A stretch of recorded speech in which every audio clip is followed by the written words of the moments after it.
Let's get a quick take on the Denver Post celebrating its 125th anniversary this week. Patty Calhoun from Westward. This was nice. They hit 125 years. Now, the Rocky Mountain News would have hit 150. It was eliminated just a year or so shy before its 150th. 125 is strong. Are we going to see 25 more out of the Post? Let's hope we see 25 more out of the Post.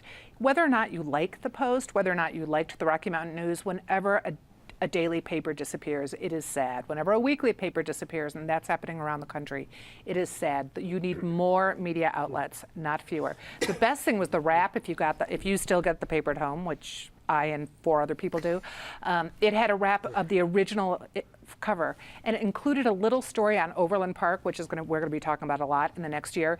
But it was a jockey club at the time. I totally agree. I am one of those 4 people that also gets the paper delivered to their house. David Kopel from the Independence Institute and DU Law School.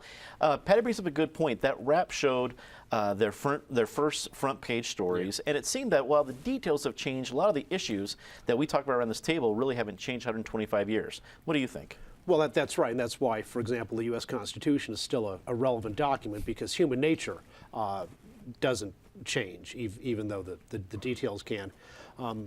And in that regard, the current management of the Post, the hedge fund that is slowly strangling the paper and the employees, is very much in the spirit of how the Post was operated in the 1920s, when the management there took the doors off the stalls in the bathroom so that employees wouldn't linger there too long. And their current management practices are very much in line with that.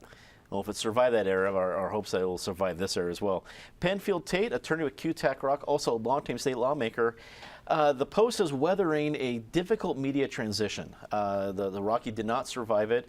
Will the Post survive it? You know, I hope for all of our sake it does.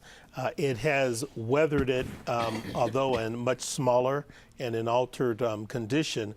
But when you watch from my perspective, the assault on the media from the national level, it just highlights the importance of having a daily newspaper where you can go to for a source of information.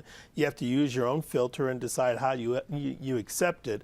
But it's a convenient and good way to get a bunch of information about a lot of different topics.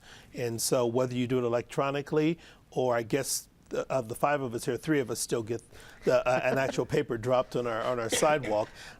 It's important, and my hope is that it does continue, and that, as David points out, the hedge fund running it realizes its importance beyond just its economic value and continues to let it be an important source of information for the community. Public Affairs Consultant Ben Gilt rounds out the panel for us. Ben, you have been known as one of our younger members, maybe not as young as people think on our panel, but what do you think when you see the Post as a source of information in Colorado? Necessary, or the transition just part of the inevitability of media? Well, the purpose of journalism in society is completely fundamental and necessary. Personally, I consume the Denver Post a lot. It's my #1 news source because I'm an avid follower of local news, and local politics is sort of my milieu.